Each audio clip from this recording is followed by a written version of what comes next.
हामीले नारा दिएका छौँ सांस्कृतिक पहिचानको सुनिश्चितता, किनभने यो चाहिँ राजनीतिक संस्था होइन, फेरि नितान्त धार्मिक सांस्कृतिक सामाजिक संस्था हो। भुसको आगो सल्किँदै सल्किँदै सल्किँदै ठुलो जडेलो पनि लगाउन सक्छ भने जस्तै त्यो राम्रो कामको प्रभाव सल्केर भोलि नेपाल अधिराज्यभरि हाम्रा छिमेकी राष्ट्रहरूमा र हुँदाहुँदै एउटा कुनै कालखण्डमा वैश्विक तहमै पनि पुग्न सक्छ।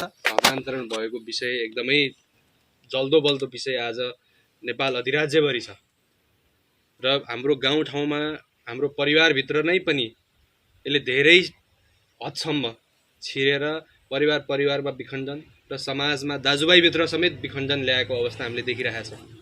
एउटै परिवारभित्रका एकजना दाजुभाइले आफ्नो बाबुआमाको स्वर्गीय भइसकेपछि चितामा जलाउने कि जमिनी मुनि गाड्ने भन्ने विषयमा समेत विवाद भएर झगडा परेका धेरै उदाहरणहरू देखेका छौँ। त्यतिसम्मको समस्या चाहिँ हाम्रो आम जनजीवनमा घटिसकेको अवस्था छ। यी त भए समस्याहरू। अब यो समस्या कहाँबाट आयो त? त्यतिकै त केही पनि कुनै पनि एउटा समस्या उत्पादन हुनको पछाडि केही न केही कारणहरू अवश्य पनि हुन्छ र ती कारणहरू पनि हामीभित्रै छन्, समस्या पनि हाम्रै वरिपरि छन् र अब समाधान पनि हामी आफैले खोज्नुपर्ने हुन्छ। र यसको कडी जोडौँ पहिला त हाम्रो आफ्नै जुन व्यवहार छ, हाम्रो आफ्नै सोच जुन छ, हाम्रो आफ्नै जुन चेतना छ, त्यसबाट सुरु भएको पाउन सक्छौँ। यसलाई मैले जोड्न खोजेको के हो भने, यदि हामी माझ कोही पनि व्यक्ति इसाईकरणको कुरा गर्दै गर्दाखेरि, धर्मान्तरणको कुरा गर्दै गर्दाखेरि, हाम्रो संस्कृतिको लोप हुने विषयमा कुरा गर्दै गर्दाखेरि जो हाम्रो संस्कृतिको विरुद्धमा छन्, जो हाम्रो धर्मको विरुद्धमा छन्, उनीहरूले आक्रमण गर्ने पहिलो सूत्र के हो त? त्यो सूत्र मध्येको सबैभन्दा पहिलो छ हाम्रो गरिबी, आर्थिक अवस्था, र अर्को छ हाम्रो समाजभित्र रहेका केही विकृतिहरू। ती विकृतिहरू मध्येमा मुख्य आउँछन् कतिपय भेदभावका कुराहरू पनि देखिन्छन्। उनीहरूले त्यसलाई आक्रमणको रूपमा प्रस्तुत गरिदिएका छन्। र यदि अहिले नै पनि हामीले तथ्याङ्कहरू सङ्कलन गर्ने हो, फिल्डमा गएर अनुसन्धान गर्ने हो भने धेरैभन्दा धेरै धर्मान्तरण भएका व्यक्तिहरूले कारण यदि सोध्ने हो भने विभेदको कुरा र गरिबीको कुरालाई उनीहरूले प्रमुखताका साथ अगाडि सार्छन्। अब जाउँ गरिबीको कुरा र जुन हाम्रो आर्थिक अवस्था छ समाजको, व्यक्तिगत नहोला, त्यो किन त्यस्तो भयो त? र अर्को जुन भेदभावको कुराहरू, पछि गुरुजीले पनि प्रश्न पार्नुहुन्छ यसमा, भेदभावका कुराहरू जति पनि आएका छन् ती समस्याहरू के हाम्रो धर्मको कारणले आएका हुन् त? हाम्रो शास्त्रको कारणले आएका त होइनन् पक्कै पनि। र सामाजिक रीतिहरू र सामाजिक व्यवस्थाका कारणले कुनै एउटा कालखण्डमा त्यस्ता किसिमका रीतहरू, त्यस्ता किसिमका प्रथाहरू स्थापित गरिए र कालान्तरमा तिनीहरू कुप्रथाका रूपमा पनि विकास भएका छन्। अब हामीले यदि हाम्रो गाउँठाउँमा धर्मान्तरण गरिएका स्थानहरूमा गएर आफ्नो दाजुभाइहरूलाई पुनः परिवारमा फिर्ता गराउनको लागि प्रयास गर्ने हो भने उनीहरूलाई हामीले कसरी फिर्ता ल्याउन सक्ने त?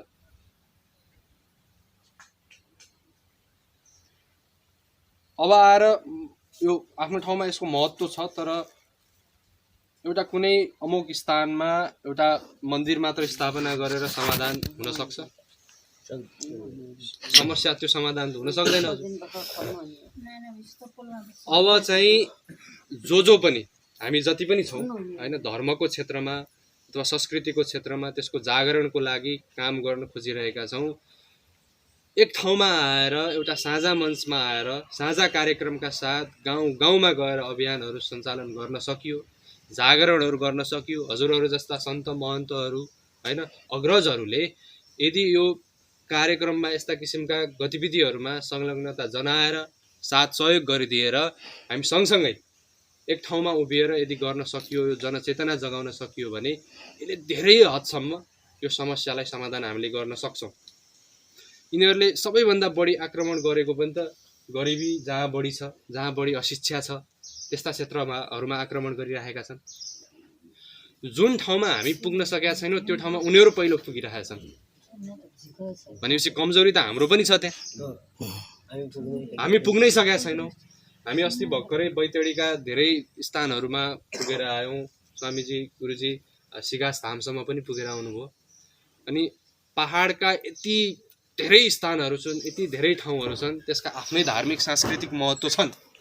तर ती ठाउँहरूमा यो धार्मिक संस्थाहरू अथवा धार्मिक अभियानहरू भनौँ अथवा सांस्कृतिक संस्था सामाजिक संस्थाहरू छन्, त्यहाँ पुग्नै सकेका छैनन्। तर जो धर्मान्तरण गर्न लागि परेका छन् ती पहाडसम्म पनि पुगिसकेका छन्, धर्मान्तरण भइसकेका छ, त्यहाँ इसाईकरण गइसकेका छ। उनीहरूले हाम्रै विरुद्धमा विष वमन गर्न सुरु गरिसकेका छन्। त्यस्ता समस्याहरू धेरै छन्, एउटा ठाउँमा मात्र होइन, धेरै ठाउँमा छन्। यो पुनर्वास क्षेत्रमा त लगभग हरेक दोस्रो तेस्रो घरमा चर्च भेट्न सक्छौँ होला हामीले, त्यतिसम्मका समस्याहरू छन्। अब समस्याहरू त धेरै भए, हामीले समग्रमा गर्न खोजेको यहाँ सारमा कुरा गर्दाखेरि यो हजुरहरू सबैलाई पनि जानकारी भएकै विषय हो, यसमा धेरै कुरा गरिराख्दाखेरि खासै त्यति अर्थ राख्दैन। तर एउटा सामान्य हाम्रो शास्त्रहरूमा पनि धेरै ठाउँमा उल्लेख छ, संसारमा जति पनि मान्छेहरू छन् तीमध्येमा 10% सही आचरणका र 10% गलत आचरणका, बाँकी जो 80% हुन्छन् उनीहरू हामी जस्तै आम सर्वसाधारण मान्छे हुन्छन्। र ती 80% आम सर्वसाधारण मानिस त्यो 10% जो शक्तिमा हुन्छ, जो सङ्गठित हुन्छ, ऊ त्यसकै पछाडि लाग्छ। र अहिलेको समग्रमा समस्याको कुरा गर्ने हो भने त्यो 10% विधर्मीहरू, ती 10% खराब आचरणका मान्छेहरू के छन् त, सङ्गठित छन् र उनीहरू शक्तिमा छन्। उनीहरूसँग राजनीतिक शक्ति छ, उनीहरूसँग आर्थिक शक्ति छ, उनीहरूसँग हरेक किसिमको शक्ति छ। र त्यसैको कारणले गर्दाखेरि ती बाँकी 80% आम सर्वसाधारणहरू पनि उनीहरूकै पछि लागेका छन् विभिन्न कारणले, जसमा धेरै चाहिँ बाध्यताहरू पनि छन्। तर त्यो बाँकी जो 10% सही मान्छेहरू छन्, धार्मिक मान्छेहरू छन्, सही आचरण भएका मान्छेहरू छन्, नैतिक मान्छेहरू छन्, उनीहरू सङ्गठित हुन सकेका छैनन्। कसैका व्यक्तिगत स्वार्थ छन्, कसैका साङ्गठनिक स्वार्थ छन्, कसैका आफ्ना पारिवारिक होलान् अथवा अन्य विभिन्न किसिमका स्वार्थ होलान्। त्यस्ता किसिमका स्वार्थले गर्दाखेरि अथवा कुनै बाध्यताले गर्दाखेरि अथवा इच्छा नभएर नै पनि भनौँ, अर्कोले गरिहाल्छ नि। मैले गुरुजीको अनुहार देखेर गुरुजी हुनुहुन्छ नि धर्मको क्षेत्रमा त उहाँले काम गरिहाल्नुहुन्छ, हामी किन लाग्ने? त्यो त उहाँको जिम्मेवारी हो। म पन्छी दिन्छु, तपाईँ पन्छी दिनुहुन्छ। हाम्रो कमजोरी चाहिँ यहाँनिर देखाएको छु मैले। हामी चाहिँ जो सही मान्छे समस्या चाहिँ देखिरहेको छौँ, यहाँ समस्या छ, यो समस्या छ, समाधान गर्नुपर्छ भन्ने पनि सोच चाहिँ राख्छौँ। तर समाधान कसरी गर्ने त भन्नेतिर चाहिँ हाम्रो सामूहिक पहल भएको देखिँदैन। त्यसको एउटा मात्र मुख्य कारण हो त्यो जुन हामी समाधान चाहने मान्छेहरू, धर्मको स्थापना होस् भन्ने जसको इच्छा छ, त्यो चाहना छ, ती मान्छेहरू चाहिँ एक मञ्चमा, साझा मञ्चमा उभिन सकेका छैनौँ। होला आफ्नो आफ्नो संस्थाको, आफ्नो आफ्नो सङ्गठनको स्वतन्त्र पहिचान हुन्छ, रहनुपर्छ। तर त्यति हुँदाहुँदै पनि साझा मुद्दामा, धर्मको विषयमा एउटा साझा मञ्चमा आएर त्यो मुद्दा केन्द्रित भएर काम चाहिँ गर्न सक्नु पर्यो हामीले। यदि त्यो गर्न सकेनौँ भने हामी त अब ठिकै छ, हाम्रो पनि लगभग एउटा यो चोलाको आधा उमेर जस्तो त पुगिसक्यौँ। हजुरहरूको पनि एक किसिमले एउटा उमेर पुगिसकेका छ। जेन तेन हामी जीवन धान्छौँ, सकिन्छ। तर आउने भावी पुस्ताले धिक्कार्ने कसलाई हो? हामीलाई नै हो। एउटा भनाइ छ, शास्त्रमा पनि उल्लेख भएको कुरा हो, हरेक नयाँ पुस्ता चाहिँ त्यो पुरानो पुस्ताभन्दा एक कदम अगाडिको होस् रे, एक कदम अगाडि बढोस्। तर यदि सामान्य रूपमा हामी मूल्याङ्कन गरौँ त हाम्रो बाउबाजेको पुस्ताभन्दा हामी पुस्ता एक कदम अगाडि छौँ कि पछाडि छौँ? धर्मको क्षेत्रमा होस् अथवा सामाजिक क्षेत्रमा होस्, चेतनाको स्तरमा होस्, मेरो व्यक्तिगत मूल्याङ्कन यदि म भन्ने हो भने मेरो बाउ पुस्ता अथवा मेरो बाजे पुस्ताभन्दा म एक कदम मात्र होइन, म 5 कदम पछाडि छु, धेरै पछाडि छु। तर मेरो इच्छा, मेरो चाहना यो छ कि मेरो आउने पुस्ता चाहिँ मभन्दा 2 कदम अगाडि होस्, चेतनाको स्तरमा, धर्मको स्तरमा, र संस्कृतिको तहमा पनि उसले त्यो जगेर्ना गरेर त्यसलाई समातेर त्यसैको जगमा उसले आर्थिक समृद्धिको बाटोमा पनि हिँड्न सकोस्। हामीले नारा दिएका छौँ सांस्कृतिक पहिचानको सुनिश्चितता। किनभने सांस्कृतिक पहिचान यदि नहुने हो भने यो व्यक्तिको अस्तित्व मात्र होइन, हाम्रो परिवारको अस्तित्व र समाजको अस्तित्व पनि समाप्त हुन्छ। सांस्कृतिक पहिचानभित्र धर्म, रीतिथिति, हाम्रा चाडपर्वहरू आउँछन्, विभिन्न मेलाहरू हुन्छन्। हाम्रो त यो क्षेत्रमा नेपालमै पनि अझ विशेष गरेर यो हाम्रो सुदूरपश्चिम भन्छौँ, तर वास्तवमा सुदूरपश्चिम नभइकन यो क्षेत्रको पहिचान भनेको मानसखण्ड हो। यो हजुरहरूलाई अझ विशेष थाहा होला, स्कन्द पुराणदेखि लिएर अन्य विभिन्न ऐतिहासिक ग्रन्थहरूमा पनि यो क्षेत्रलाई चाहिँ मानसखण्डका रूपमा परिचित गरिएको छ। भनेपछि हाम्रो पहिचान नामसँग पनि रहन्छ। हाम्रो जनजीवन, हाम्रो प्रयोग गर्ने हरेक वस्तुहरूदेखि लिएर हामीले खाने लाउनेदेखि लिएर हरेक वस्तुहरूसँग हाम्रो पहिचान जोडिएको छ आज। र त्यो पहिचानकै जगमा हामीले आर्थिक समृद्धि पनि गर्न सक्छौँ। म एउटा उदाहरण दिन्छु। म धेरै वर्ष युरोपमा बसेर अध्ययनको सिलसिलामा बसेर अहिले फर्किरहेको छु। युरोपका देशहरूलाई हामीले किसिमले पाश्चात्य मुलुक भनेर पनि सकेसम्म उनीहरूको बारेमा जान्ने अथवा बुझ्ने चेष्टा गर्दैनौँ। तर एउटा उनीहरूभित्र त्यो समाजमा एउटा लुकेको अन्तर्य म हजुरहरू बिचमा जानकारी गराउन चाहन्छु। जति पनि समृद्ध मुलुकहरू छन्, जति पनि विकसित मुलुकहरू छन्, चाहे युरोप होस्, चाहे अमेरिका होस्, चाहे जापान होस्, जुनसुकै होस्, चाहे चीन नै किन नहोस्, हाम्रो उत्तरको छिमेकी, उनीहरूको आर्थिक समृद्धि अथवा सामाजिक समृद्धिको जग भनेको उनीहरूको आफ्नो संस्कृतिसँग जोडिएको छ। उनीहरूले आफ्नो संस्कृतिको जगमा टेकेर नै आजको विश्वमा आर्थिक समृद्धि गरेर उनीहरू विश्वको शक्ति केन्द्र बनेका छन्। र उनीहरूको आफ्नो संस्कृति चाहिँ के गरिरहेछन् त, हामी सबैलाई जबरजस्ती लादिरहेछन् अथवा प्रचार गरिरहेछन्। हामी मोहित भइरहेछौँ। किन मोहित भइरहेछौँ त? उनीहरूले विभिन्न किसिमको विशेष गरेर आर्थिक समृद्धि पनि गरेका छन्। किनभने औसत जुन 80% अघि नै मैले उल्लेख गरेको थिएँ, त्यो 80% भनेको आकर्षणको पछाडि दगुर्दो रहेछ। हामीले जति नै प्रयास गरौँ, उनीहरूलाई ठुल्ठुला दर्शनका, ठुल्ठुला चाहिँ अध्यात्मका, ठुल्ठुला वादका कुरा गरे पनि त्यो 80% जो आम सर्वसाधारण छ ऊ चाहिँ आकर्षणको पछाडि मात्र दगुर्ने गर्छ। र अहिले भइरहेको पनि त्यही छ। अब हामीले हाम्रो धार्मिक, हाम्रो सांस्कृतिक, हाम्रो जुन आफ्नो मौलिक रैथाने, हाम्रो जति पनि जुन पनि पद्धति छ, जुन पनि विचार छ, जति दर्शन छन्, हाम्रा षड्दर्शनहरूदेखि लिएर अन्य विविध, त्यसको जगमा टेकेर हामीले समाजलाई दिशानिर्देश गर्न सक्यौँ र त्यसैको आधारमा बहुआयामिक समृद्धितर्फ लग्न सक्यौँ भने त्यो 80% जनसङ्ख्या आज हाम्रै छिमेकीमा धर्मान्तरण गरेर फरक बाटोमा हिँडेको समुदाय पनि अथवा त्यो व्यक्ति पनि फर्केर यही परिवारमा आउनेछ। त्यसको बाटोमा चाहिँ हामीले सामूहिक रूपमा लाग्नु पर्यो। हजुरहरूलाई एक किसिमले आश्चर्य पनि लाग्यो होला। हामीले चाहिँ अब एउटा सङ्गठनको अथवा एउटा संस्था भनौँ न, यो चाहिँ राजनीतिक संस्था होइन, फेरि नितान्त धार्मिक, सांस्कृतिक, सामाजिक संस्था हो। हामीले सकेसम्म यो दलगत राजनीतिको विषयमा प्रवेश गर्न चाहँदैनौँ। तर ती विषयहरूले यदि आम सर्वसाधारणको, आम जनजीवनको कुराहरूमा प्रभाव राखिरहेको छ भने पक्कै पनि त्यो हामी सबैको सरकारको विषय हुन जान्छ। त्यसमा छलफल पक्कै पनि गर्छौँ। तर नेपालमा अहिले लगभग 160 भन्दा बढी राजनीतिक दलहरू छन्।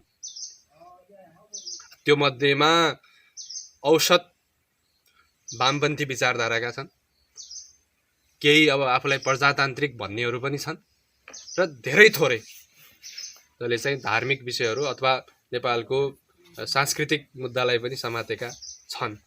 तर त्यति हुँदाहुँदै पनि जुन किसिमले नेपालको सामाजिक अथवा नेपालको सांस्कृतिक क्षेत्र अथवा धार्मिक क्षेत्र चाहिँ जागृत हुनुपर्ने हो, आज धेरै वर्ष भयो त। लगभग यो पछिल्लो किसिमको जुन विखण्डनको नाराहरू लागेका छन् अथवा धार्मिक क्षेत्रमा चाहिने भन्दा बढी विकृति आएको छ 15-20 वर्षको हाराहारीमा, मुख्य गरेर र यो 15-20 वर्षको हाराहारीमा धेरै त्यस्ता सङ्गठनहरू हामी केही काम गर्छौँ, हामी केही जागरण ल्याउँछौँ भनेर पनि आए, तर सफल हुन सकेका छैन। त्यो सङ्गठनको पनि दोष छैन त्यहाँ पूर्ण रूपमा। त्यसको सबैभन्दा ठुलो दोषी चाहिँ हामी आफै हुन्छौँ। हामी चाहिँ व्यक्तिले उठाउनु पर्ने जिम्मेवारी, व्यक्तिले निभाउनु पर्ने कर्तव्यबाट वञ्चित नभएर यदि म हजुर सबै चाहिँ साझा रूपमा, साझा मुद्दाहरूमा, साझा सोचका साथ एकीकृत भएर यदि काम गर्न सक्ने हो भने पक्कै पनि हामीले हाम्रो क्षेत्रका समस्या चाहिँ समाधान गर्न सक्छौँ। धेरै ठुलो नसोचौँ। अहिले अघि न गुरुजीले जुन भन्नुभयो मानसखण्ड पुनर्जागरण मञ्च चाहिँ विशेष गरेर यो मानसखण्ड क्षेत्र चाहिँ अहिलेको हाम्रो सुदूरपश्चिम प्रदेश जुन भनिन्छ, सुदूरपश्चिम प्रदेश, कर्णाली प्रदेशको धेरै भूभाग, अहिले भारतको उत्तराखण्डको केही भूभाग र मानसरोवर क्षेत्रदेखि लिएर अहिले उत्तर प्रदेशको पनि केही भूभागहरू त्यो प्राचीन मानसखण्ड अन्तर्गत पर्दछन्। तर हामीले नेपालमा चाहिँ मानसखण्ड पुनर्जागरण मञ्च विशेष गरेर अब सुदूरपश्चिम प्रदेश केन्द्रित भएर गरिरहेछौँ। किन यो गर्न खोजेको त? गर्न सकेको भए त राष्ट्रिय स्तरमा अथवा वैश्विक स्तरमै पनि काम गर्नु त्यो अझै ठुलो काम हुन्छ, ठुलो कर्म हो। तर हामीले हाम्रो क्षमता अनुसारले अथवा जति गर्न सक्छौँ पहिला आफू व्यक्तिबाट सुरु गरेर आफ्नो परिवारमा अथवा आफ्नो एउटा गाउँमा, एउटा क्षेत्रमा मात्र पनि केही सकारात्मक काम, केही राम्रो काम, केही ठुलो काम गर्न सक्यौँ भने त्यसैको प्रभाव बिस्तारै सल्किँदै जान्छ। जस्तै अहिले उत्तर छिमेक अथवा हाम्रो दक्षिण छिमेक भारतले गरेको आर्थिक समृद्धिबाट नेपाल अथवा उनीहरूले गरेको सांस्कृतिक अथवा सामाजिक समृद्धिबाट नेपाल अछुतो त छैन। उनीहरूको देशमा घट्ने कुनै पनि किसिमका, उदाहरणको लागि अफगानिस्तानमा आतङ्कवादको ठुलो समस्या थियो, त्यसको प्रभावले अथवा त्यसको रापबाट नेपाल अछुतो हुन सकेका त थिएन। भन्न खोजेको हामीले धेरै टाढासम्म, धेरै परसम्म धेरै ठुलो काम गर्न नसके पनि, जस्तै यही यो हाम्रो शुक्लाफाटा नगरपालिका अन्तर्गत पर्ने हो। हजुर, शुक्लाफाटा नगरपालिका भित्र मात्र केही काम गरेर अलिकता प्रभावशाली काम गर्न सक्यौँ सबैजना मिलेर भने शुक्लाफाटा नगरपालिकाभित्र गरेको कामले समग्र यो कैलाली कञ्चनपुर क्षेत्रलाई नै प्रभावित पार्न सक्छ। त्यही भएर हामी चाहिँ सकेसम्म हाम्रो क्षेत्रमा मात्र केन्द्रित भएर काम गरौँ र हाम्रो क्षेत्रमा जति पनि धार्मिक व्यक्तिहरू अथवा सकारात्मक सोच भएका व्यक्तिहरू हुनुहुन्छ सबैजना चाहिँ साझा मुद्दाहरूमा एउटा साझा मञ्चमा उभिएर काम गरौँ र त्यो कामले भोलि गएर हामीले अन्य क्षेत्रहरूलाई पनि प्रभावित पार्न सक्छौँ। अहिले हाम्रो नेपालको सबैभन्दा अर्को धार्मिक क्षेत्रको पनि समस्याहरू देखिए, हामी धेरै ठाउँमा पनि घुम्दै आयौँ। हजुरको धार्मिक व्यक्तिहरूमा बिचमा पनि एकता नरहेको देखियो। त्यसले गर्दाखेरि विरोधीहरूलाई, विधर्मीहरूलाई झन् फाइदा पुगेको छ। यो पनि एक किसिमको समस्या देखियो। हिजो गोदावरीमा पनि यही विषयमा छलफल गर्दै थियौँ। उहाँहरूबाट पनि यो समस्याहरूका बारेमा धेरै कुराहरू उठे। तर मेरो अनुरोध सबैलाई के हो भने यहाँ को ठुलो हुने अथवा को सानो हुने भन्ने कुरै छैन। अहिले हामीले त सकेसम्म समाजमा घटिरहेका समस्याहरूलाई समाधान गरेर ती समस्याहरू मात्र समाधान भइदियो भने पुग्यो भन्ने मात्र निस्वार्थ एउटा सोच राखेर काम गर्नुपर्ने छ। मेरो अन्तिममा फेरि एउटा अनुरोध यति मात्र छ, कसरी गर्न सक्छौँ, के गर्न सक्छौँ, कुन बाटोबाट गर्न सक्छौँ त्यो छलफल गरौँ, तर सामूहिक रूपमा एउटा साझा मञ्चमा उभिएर काम गरौँ। धेरै ठुलो पनि नसोचौँ, धेरै टाढाको पनि नसोचौँ, आफ्नो क्षेत्रको लागि सोचेर काम गरौँ। आफ्नो क्षेत्रलाई मात्र हामीले राम्रो बनाउन सक्यौँ भने त्यसको त्यो भुसको आगो सल्किँदै ठुलो डढेलो पनि लगाउन सक्छ भने जस्तै आफ्नो क्षेत्रमा हामीले त्यो भुसको आगो लगाउन सक्यौँ, सकारात्मक चेतनाको, जागरणको, राम्रो कामको भने त्यो राम्रो कामको प्रभाव सल्केर भोलि नेपाल अधिराज्यभरि, हाम्रा छिमेकी राष्ट्रहरूमा र हुँदाहुँदै एउटा कुनै कालखण्डमा वैश्विक तहमै पनि पुग्न सक्छ। त्यसको लागि मैले हजुरहरू सबैलाई आग्रह गर्न खोजेँ। र यदि थप जानकारी अब साङ्गठनिक विषयको बारेमा, सङ्गठनको बारेमा अथवा संस्थाको बारेमा जस्तो हामीले कसरी सहकार्य गरेर काम गर्न सक्छौँ त्यो विषयमा हामी फेरि थप जिज्ञासाहरू पनि हुन सक्छन्। हजुरहरूको कुरा पनि सुनौँ, त्यसपछि फेरि थप कुराहरू गर्दै गरौँला। अहिलेलाई नमस्कार, धन्यवाद।